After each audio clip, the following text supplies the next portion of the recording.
இன்னைக்கு 1 ஹவர் எபிசோட பத்தி ஒன்லைன்ல சொல்லணும்னு சொல்லி கேட்டீங்கன்னா, அதை நான் சொல்றதை விட இந்த ஷோவை 90 நாட்கள் வந்து தன் தலையில சுமந்து இந்த ஷோவை ரன் பண்ணிட்டு இருந்த ஷோ ரன்னராக இருக்கக்கூடிய பார்வதி சொன்னாதான் கரெக்டா இருக்கும். இதை பாருங்களேன். பிக் பாஸ் விளையாண்டு உங்களுக்குள்ளேயே வந்து கோப்பையை மாத்திக்கோங்க. எங்கள் வீட்டில் எல்லா நாளும் கார்த்திகை இதுல வந்துட்டானுங்க. ஒருத்தன் அண்ணன் தம்பி அம்மான்ட்டு எங்கள் வீட்டில் எல்லா நாளும் கார்த்திகை, எங்கள் வீட்டில் எல்லா நாளும் கார்த்திகை, லாலலா உங்களுக்குள்ளேயே நல்லா கோப்பைய மாத்திக்கோங்க, லாலலா. சீரியஸாவே இன்னைக்கு எபிசோடு வந்து இப்படிதாங்க இருந்துச்சு. ஏண்டா ஃபினாலே வீட்டில் இருக்கீங்கடா, யாருக்கும் போட்டி மனப்பான்மை இல்லை, யாருக்கும் போட்டி எதை பற்றியுமே கவலை இல்லை. வந்து உட்காந்து வந்து அன்பை பொழிந்து கொண்டே இருக்கார்கள். போன வாரம் ஃபுல்லாக நெகட்டிவிட்டியாக இருந்துச்சு.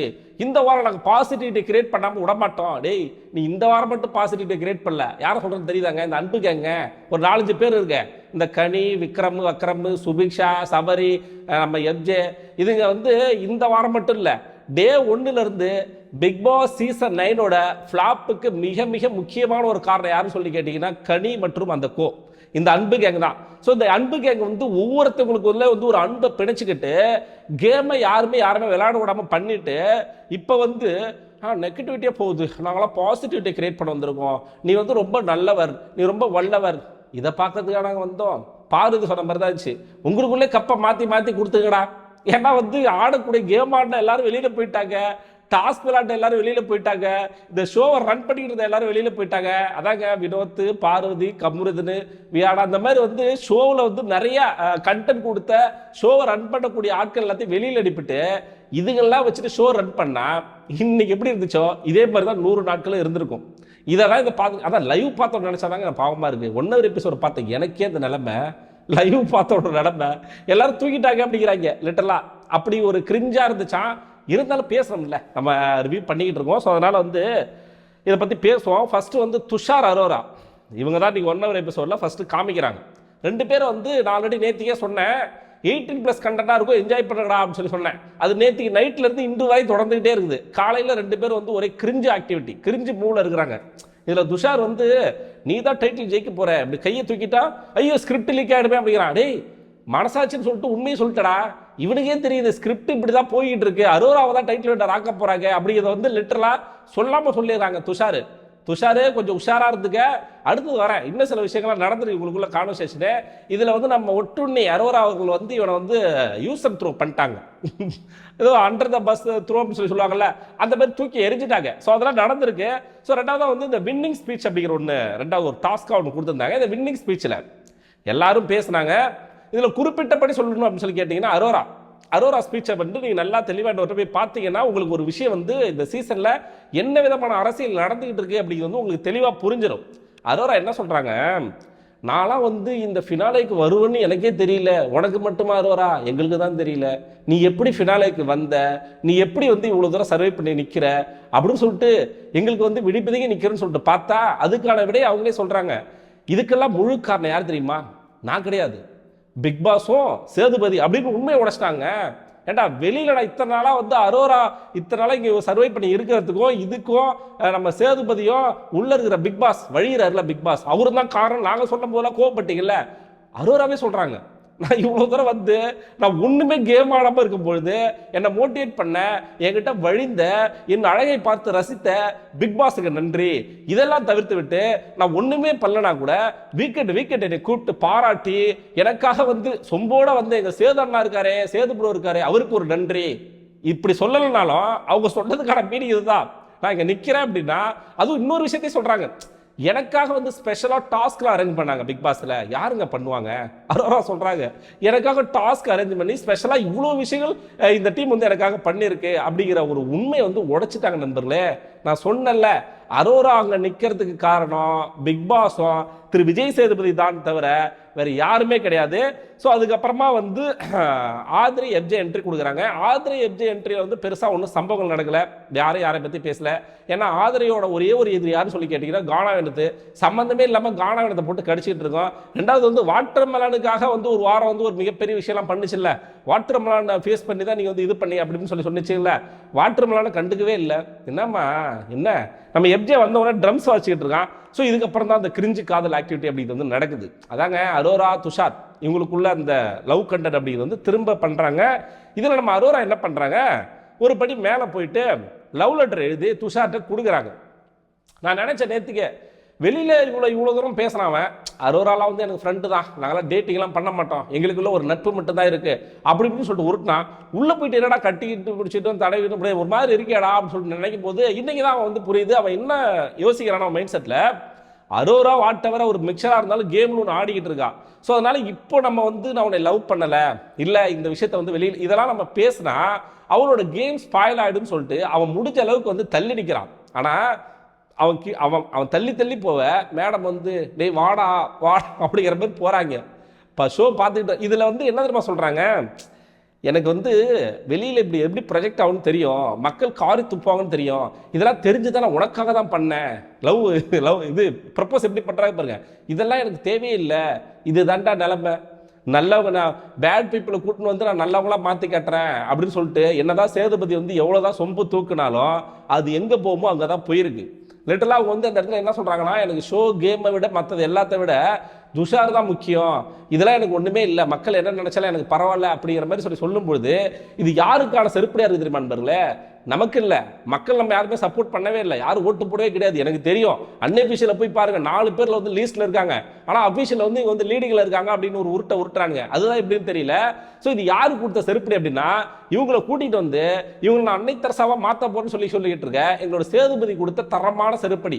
நீ என்ன வேணா பண்ணு, என்னையெல்லாம் உன்னால மாற்றவே முடியாது, இந்த ஷோ முடியட்டும், வெளியில போயிட்டு ஆட்டம் தப்பாரு, நான் திரும்ப போயிட்டு நான் என்ன வேலை பண்றேன் பாரு அப்படின்னு சொல்லிட்டு அவங்க வந்து வெளியில போயிட்டு ஒரு சம்பவம் பண்ண போறாங்க. அது வெளியில என்ன சம்பவம் பண்ண போறாங்க அப்படிங்கிறது உங்களுக்கு தெரியாதாங்க? உங்களுக்கு தெரியாதா? வெளியில போயிட்டு இன்ஸ்டாவில் ரீல்ஸ் போடுவாங்க, நீங்க எதுவும் தப்பா நினைக்காதீங்க. ஸோ அதுக்கப்புறமா வந்து ஆதிகிட்ட போயிட்டு சொல்லி அவங்ககிட்ட கொஞ்சம் சொல்லுமா அப்படின்னு சொல்லி சொன்ன உடனே இவன் என்ன சொல்றான் அதுக்கப்புறம், இதுதான் வந்து ஒட்டுண்ணே ஆளுகளை யூஸ் பண்ணிக்கிறவங்க அப்படின்னு சொல்லி சொல்றேன்ல நம்ம அரோராவை. என்ன சொல்றாங்கன்னா, வெளியில போயிட்டு துஷாரா நேற்றுக்கு வந்த போது அவங்ககிட்ட நான் கொஞ்சம் அப்படி இப்படி இருந்தேன், இன்னைக்கு அவங்க கிடக்குறான் பிஸ்கோத்து அப்படின்னு சொல்லிட்டு சொல்லுதுங்க. இதை விட ஒரு பச்சு வந்து நீங்க பாத்துறீங்களா எங்கேயாச்சும்? நேற்றுக்கு வந்த துஷார்கிட்ட கட்டி பிடிச்சி லவ் பண்ணி ஒரு மாதிரி ஏதோ பண்ணிட்டு இருந்தீங்க, காலில் கிரிஞ்ச் ஆக்டிவிட்டி பண்றீங்க, ஒன்ஸ் நீ லவ் சொல்லி அவன் அக்செப்ட் பண்ணல, அவங்ககிட்ட விலகி போறான்னு சொல்லி சொன்ன உடனே அவன் வந்து ஒரு பிஸ்கோத்து. இதுதான் அரோராவோட ரியல் கேரக்டர். இதை புரிஞ்சுக்கிட்டீங்க அப்படின்னாலே ஒரு நிறைய விஷயங்கள் வந்து அண்டர்ஸ்டாண்ட் ஆகும். இவங்க பண்ண ஃபர்ஸ்ட் 2 வீக்ஸ் பண்ண சம்பவங்கள், அதுக்கப்புறம் பண்ண கருமாந்திரங்கள், ஸோ இதெல்லாம் மனசில் வச்சுக்கிட்டு ஓட்டு போடுங்க. நான் இவங்களுக்கு தான் ஓட்டு போடணும் அப்படின்லாம் நான் யாரையுமே சொல்லவே இல்லை. உங்களுக்கு யாரை தோணுதோ அவங்களுக்கு தயவு செஞ்சு ஓட்டு போடுங்க. ஸோ இது அப்படியே முடியுது. அதுக்கப்புறமா வந்து நம்மளோட அன்னை தெரசா, உண்மையாலுமே அன்னை தெரசாவாக இருந்தக்கூடிய ராஜ மாதாவாக இருந்தக்கூடிய நம்மளோட கனியை வந்து என்ட்ரி கொடுக்குறாங்க. இந்த சைடு வந்து சுபிக்ஷா வந்து எவிக்ட் ஆகி போகிறதுக்கு முன்னாடி நான் வேற ஒரு சுபிக்ஷாவை பார்த்தேன். ஆஃப்டர் எவிக்ஷனுக்கு அப்புறமா வந்து நான் வேற ஒரு சுபிக்ஷாவை பார்த்தேன். இவங்க வராங்க, வந்த உடனே எல்லாருக்கும் கை கொடுக்குறாங்க. உடனே அந்த சைடு ஓரமாக 2 பேர் வந்து என்னன்னா, எல்லாரும் வருவாங்க நம்மகிட்ட வந்து ஸ்பெஷலாக வந்து ஒன்று பண்ணுவாங்க, அப்படியே கட்டி பிடிச்சி அழுது புரண்டு அப்படியே ஒன்று பண்ணுவாங்கன்னு சொல்லிட்டு இந்த சைடு சபரி காமெடி பீஸ், இந்த சைடு சபரி, இந்த சைடு விக்ரம் 2 பேரும் வாங்க நான் வெயிட் பண்ணிட்டு இருக்கேன் அப்படின்னு சொன்ன உடனே அவங்க வந்து பிராங்க் பண்ணுறாங்களாம்மா. வந்த உடனே வந்து கை கொடுக்குற மாதிரி கருத்துட்டு, ஹாய் விக்ரம் சார் எப்படி இருக்கீங்க அப்படின்னு சொல்லிட்டு ரொம்ப கேஷுவலாக பேசிட்டு போயிட்டாங்க. உடனே வந்து விக்ரம், நான் கடைசி ஹோப்பாக வச்சுருந்தேன் கனியை, அவங்களே இப்படி என்னை பண்ணிட்டாங்களே, எனக்கு ரொம்ப மனசு கஷ்டமாக இருக்குது, என்னால் முடியல. ஆக்சுவலாக அவங்க பிராங்க் பண்ணுறேன் அப்படிங்கிறது வந்து தலைவருக்கு தெரியலையா, நடிப்பு அரக்கன்னு சொல்லி வாட்டர்மேலாம் சொல்கிறாங்கல்ல, வாட்டர்மேலாம் ஒன்றுமே கிடையாது விக்ரம்கிட்ட, உண்மையான நடிப்பாக இருக்கிற இங்கே விக்ரம் தாங்க. அப்படியே வந்து இவங்க பிராங்க் பண்ணுறது தெரியாமல் அவங்க லிட்டரலாக வந்து பேசுகிறாங்க, இடையில சிரிக்கிறாங்க. அவங்க பிராங்க் பண்ணுறாங்கிறது மக்களாகி நாங்களே கண்டுபிடிச்சிட்டோம். எங்கேயாலும் உட்காந்துட்டு உடனே வந்து ஒரு அப்படியே ஒரு ஆனால் விக்ரம் மாதிரி ஒரு நல்ல வேஷம் போடுறதுக்குலாம் வந்து ஒருத்தன் பிறந்து தாங்க வரணும். அப்படியே உத்தமர் வேஷம் தான் போடுவான். பண்ணுறது எல்லாமே எப்படி தெரியுமா, வெளிப்படையாக பேச மாட்டாங்க. நான் கெட்டவன்னு சொல்லல, ஆனால் வந்து ஒரு ஈவில் குணம் அவங்ககிட்ட இருக்குது. அந்த கெட்ட குணத்தை மறைச்சிட்டு தன்னை நல்லவனா ப்ரொஜெக்ட் பண்ணிடுறான்ல, அவனை தான் நம்பக்கூடாதுன்னு நான் சொல்றேன். Paru raw and real, Vinoth raw and real, Kamrudeen raw and real. அவங்க எந்த இடத்துலையுமே யாருக்காகவும் தன்னை வந்து மாத்திக்காம நான் இப்படித்தான் என்னோட பிடிச்சா பிடிக்கிட்டு பிடிக்கலாம் போட்டுன்னு சொல்லி ஆடினதுனால தான் அவங்க 3 பேருமே நீ ஜெயிக்காம போயிட்டாங்க. இங்க மத்த இருக்கிற எல்லா மிக்சர்களும் தன்னை வந்து ஒரு புனிதராகவும் கேமரா முடி நல்லவங்களாகவும் நான் எது பேசுறேன் எப்படி வெளியில ப்ரொஜெக்ட் ஆகும், நம்ம எப்படி நல்லவங்களா வெளியில காமிச்சிக்கலாம் அப்படிங்கிற ஒரு பேசிக்கான ஒரு பாலிடிக்ஸை தெரிஞ்சுக்கிட்டு ஒரு கேம் ஒன்று ஆடுறாங்க. வக்ரம் விக்ரம் எப்படி வந்தான் அப்படின்னா இதை பேஸ் பண்ணி தான் இவ்வளவு தூரம் வந்திருக்கான். இவனுக்குள்ள ஒரு நல்ல குணங்கள் இருக்கு அப்படி இப்படின்னு உருட்டானுங்கல்ல, ஒன்றும் கிடையாது. இது எல்லாமே ஆக்டிங். ஒன்ஸ் வெளியில வந்தா உங்களுக்கு ஒன்னா வந்து கிளியரா புரியும். ஸோ இந்த இதெல்லாம் முடிச்சுட்டு உடனே போயிட்டு கட்டி பிடிச்சி வா அப்படின்னு சொல்லிட்டு இவங்க பண்ணும்போது திரும்ப சொல்றேன், பாரு சொன்ன அந்த டைலாக் தான் வருது. எங்கள் வீட்டில் எல்லா நாளும் கார்த்திகை, உங்களுக்குள்ளே வந்து கப்பை வந்து மாத்தி மாத்தி கொடுத்துங்கடா அப்படின்னு சொல்லதான் எனக்கு ஞாபகம் வருது. ஸோ அதெல்லாம் முடியுது நண்பர்களே. முடிச்சுட்டு இவங்க வந்து உட்காந்து பேசுறாங்க. அப்ப பேசும்பொழுது நம்ம வக்ரம் என்ன சொல்றான், கனி நீ வர்றதுக்கு முன்னாடி என்னை வியானா ரொம்ப ஹர்ட் பண்ணிட்டா, என்னை ரொம்ப எப்படி சொல்லு உலகத்திலே நான் தான் கெட்டவன் அப்படின்னு சொல்லிட்டு என்னை சொல்லிட்டா, எனக்கு எவ்வளோ கஷ்டமா இருந்துச்சு தெரியுமா, நீங்களாம் வரலன்னா அப்படி இப்படி அப்படி இப்படின்னு சொல்லிட்டு உருட்டிட்டு இருந்தான் ஆளு. உடனே கனி இந்த சைடு விக்ரம் வக்கரம் நீ ஏன் நல்லவனா இருக்க, உலகத்திலே உன்ன மாதிரி நல்லவனை நான் பார்த்ததே இல்லை, நீ நல்லவனா இருந்தாலும் உன்னை ஏமாளிம்பாங்க, உன்னை வந்து அழ வைப்பாங்க, சத்தியமா முடியல. அவன் நல்லவன்னு கனியும் சுபிக்ஷாவும் தான் சொல்லிக்கணும். இப்போ நான் திரும்பி சொல்றேன், உத்தமர் வேஷம் போட்டவெல்லாம் ரொம்ப நாள் வந்து உத்தமராகவே நிலைக்க முடியாது. நான் விக்ரம் வந்து ரொம்ப மோசமான ஒரு மாதிரி அப்படிலாம் நான் ப்ரொஜெக்ட் பண்ண விரும்பல. ஆனா எல்லாருக்கிட்டே இருக்கிற ஒரு சின்ன சின்ன கெட்ட குணங்களை மறைச்சிக்கிட்டு தன்னை வந்து ஒரு புனிதரா காமிச்சுக்கிட்டு வியானாவை வந்து இப்போ வந்து தப்பா ப்ரொஜெக்ட் பண்றாங்க. இடையில சுபிக்ஷா போயிட்டு வியானா கிட்ட என்ன சொன்ன, நீ என்னை பத்தி என்னைய பின்னாடி வந்து நாமினேஷன் பண்ணன்னு சொல்லி சொன்னேன், என்ன உனக்கு முன்னாடி நான் எவிக்ட் ஆகி போயிடுவேன்னு சொல்லி சொன்னேன், எப்படி நீ எப்படி சொல்லலாம்? அந்த விஷயத்த நாமினேஷன் விஷயத்தை கூட வியானாங்கிறது கேமுங்கிறது அக்செப்ட் பண்ணிட்டாங்க. ரெண்டாவது விஷயம், நீ என்ன சொன்ன வியானாவுக்கு முன்னாடிலாம் நான் எவிக்ட் ஆகி போயிடக்கூடாது அப்படின்னு சொல்லி சொன்னேன். இதுக்கான வியானாவுக்கு அந்த இடத்துல வந்து அதை கரெக்டாக கன்வே பண்ண தெரியல. ஆக்சுவலாக அதுக்கு மீனிங் என்னன்னா, அவன் என்னை விட ஒரு கேவலமான பிளேயரு, அவளுக்கு முன்னாடி நான் எவிக்ட் ஆகி போயிடக்கூடாது அப்படிங்கிறது தான் இந்த இடத்துல உணர்த்துது. இது வன்மமா இல்லையா? நீ வியானா கூட சுத்திக்கிட்டு இருந்திருக்க, வியானா கூட பேசிட்டு இருந்திருக்க, எல்லாம் ஒண்ணு கூடி பண்ணிட்டு கடைசியில் அவளுக்கு முன்னாடி நான் எவிக்ட் ஆயிடக்கூடாது அப்படின்னு சொல்லி சொன்னா ஒன்ன பெருசா காமிச்சுக்கிட்டு அவளை சிறுமைப்படுத்தி காமிக்கிறதுக்கான விளக்கம் தான் அது. இதை வியானா தெளிவா பேசாம அந்த இடத்துல வந்து பேசுறாங்க. ஏன்னா இப்ப இவங்க எல்லாரும் ஒண்ணு சேர்த்துட்டாங்க, அன்பு எங்கெல்லாம் ஒண்ணு சேர்த்துட்டாங்க. உடனே வந்து இப்ப வியானாவை அட்டாக் போட போறாங்க. இந்த சைடு கனி, நீ வந்து ரொம்ப நல்லவர், நீ தூய்மையானவர், அவங்க அன்னை தெரசானா நீங்க மதர் தெரசா, ஏதோ ஒண்ணு ஆம்பளைங்களுக்கு எந்த பேர் இருக்கோ அந்த மாதிரி ஒரு பேர் வச்சுங்களேன். விக்ரம் நீ தான் நல்லவன், நீ தான் அப்படின்னு சொல்லிட்டு உள்ள உட்காந்து வந்து பாட்டு பாடிக்கிட்டு இருக்காங்க நண்பர்களே. பாட்டு பாடி கேம் ஆடல, ஒன்றும் ஆடல, எதுவுமே பண்ணல. வீக்கெண்டுன்னு சொல்லிட்டு அவங்களும் டாஸ்கை கொடுக்குறாங்க, என்னென்னவோ பண்றாங்க.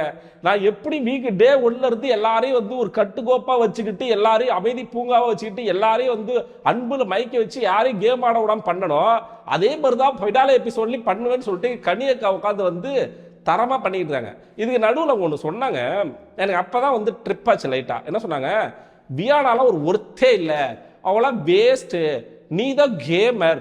நான் ஒன்று சொல்லட்டுமா, சிம்பிளா சொல்லட்டுமா, கனி அந்த வீட்டில் என்ன ஒரு 60 நாள் இருந்திருப்பாங்களா, 60 to 70 நாள் இருந்திருப்பாங்களா? கனியோட 70 நாள் கேமும் வியானாவோட லாஸ்ட் வீக் ஒரு 1 வீக் கேமும் இதை கம்பேர் பண்ணும்போது இது பெஸ்ட் நான் சொல்லுவேன். கனி ஆடினது ஃபுல்லாமே சுகர் கோட் போட்டு ஆடினது. நம்ம விஜய் சேது அடிக்கடி சொல்லுவார்ல, நீங்க வந்து அந்த சர்க்கரை எடுத்து வச்சுட்டு விளையாடுங்க, எல்லாருக்கிட்டையும் அன்பை பொழியாதீங்க, இது கேம் ஷோ, கேம்ல கேம் ஆடுங்க அப்படின்னு சொல்லியிருப்பார்ல. அதை தான் இந்த இடத்துல நான் மேற்கோள் காட்டி பேச வேண்டியதா இருக்கு. வியானா ஒரு வாரம் ஒரு பாம்பு ஒன்று பிளாஸ்ட் பண்ணால, அடிச்சு உடைச்சு எல்லாத்தையும் டவுன் பண்ணி சாண்ட்ராவை வெளியில அனுப்பி ஒரு மாதிரி கேம் ஆடினால, எவ்வளவு பரபரப்பா இருந்துச்சு. ஆஃப்டர் பாரு 50 எவிக்ஷனுக்கு அப்புறமா எப்படி ஒரு விஷயத்தை கிரியேட் பண்ணுச்சு. இதுக்கு வந்து சொம்பு தூக்கி எங்க விஜய் சேது என்னதான் ரோஸ்ட் பண்ணாலும் வியானா ஆடின அந்த கேம்ல அந்த கேமை கம்பேர் பண்ணும்போது நீங்க 70 நாள் ஆடின கேம்லாம் ஒண்ணுமே கிடையாது அப்படின்னு தான் நான் சொல்லுவேன். அவ்வளவு வன்மங்களை அவளுக்கு நடந்த விஷயத்த அவ பேசுறா. இப்போ ஒரு எடுத்துக்காட்டுங்க, வியானா கேட்ட ஒரு கேள்வியை நான் உங்களுக்கு நான் சொல்றேன், இது நீங்க வந்து நியாயமா இல்லைன்னு கேளுங்க. வீக்கெண்ட்ல விஜய் சேதுபதி என்ன சொல்றாரு விக்ரம் தான் வந்து ஒரு தப்பு பண்ணிட்டு சாரி கேட்கிறானே, சாரி கேட்டுனா வந்து அவ்வளவுதான் முடிஞ்சு போச்சுல, நான் ஏன் அதுக்கப்புறம் கேட்கணும் அப்படின்னு சொல்லிட்டு விஜய் சேதுபதி அவர்கள் வந்து கேட்கிறாருல, சொல்றாருல. வியானா அதுக்கு என்ன கேட்கறாங்க, கமருதீன் வந்து இடிச்சு தள்ளிட்டு சாரி கேட்கும் போது நீங்களும் அந்த மாதிரி அதுக்காக ஒண்ணு கேட்காம அப்படி விட்டுருக்கலாமே சார், எதுக்கு சார் ரெட் கார்டு கொடுத்தீங்கன்னு கேட்டாங்கல்ல. லிட்டரலா அதுதான் உண்மை. விக்ரம் இன்டென்ஷனா ஆதரை மேல தூக்கி வச்சிருக்கும் போது காலை தட்டி விட்டு கீழே விழ வைப்பான்ல, அந்த விஷயம் வந்து இன்டென்ஷனா பண்ணது. பண்ணிட்டு அதுக்கப்புறம் அவன் வந்து ஒரு 10 நிமிஷம் ஒரு டிராமா பண்ணியிருப்பான். எத்தனை பேர் கவனிச்சிங்க, ஐயோ நான் பெரிய தேச குற்றம் பண்ணிட்டேன், ஐயோ என்னால முடியலையே, ஐயோ யாரு என்ன பண்ண போறாங்கன்னு தெரியல, ஐயோ அப்படியோ இப்படியோ சொல்லிட்டு ஒரு உருட்டு இருப்பான் அந்த 1/4 மணி நேரம். இது எதுக்கு தெரியுமா, வீக்கெண்ட்ல இது வந்து விஜய் சேதுபதி கேட்கக்கூடாது, இது நமக்கு கெட்ட பேரை ஏற்படுத்தக்கூடாது அப்படிங்கிறதுக்காக அந்த விஷயத்தை பண்ணிட்டு அதே இடத்துல ஒரு ஆக்டிங் ஒன்று போட்டிருப்பான் நம்ம விக்ரம்.